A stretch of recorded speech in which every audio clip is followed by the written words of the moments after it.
እኔም እመቤቴን ሰው ኩራቱ ይደንቀኛል። አምላክን ያሳደገች እኔን ብታሳድገኝ ምንድነው ብርቅና ድንቁ? እኔ አልወድቅም አንቺ ልጅ ሶስት የወደቁ ቅዱስ ያሬድ ሰባት ወድቆ የለ። ድንግል ማርያም እንደ ቸርነትሽ እናቴ ነሽ፣ እንደ ንግስትነትሽ እመቤቴ ነሽ።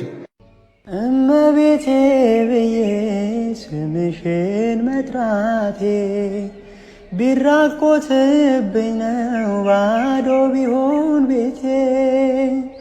አይኖቼን ከእንባ ከለቅሶ ከልክይ ልብሽ ይራራልኝ ወደኔ አዘንብይ።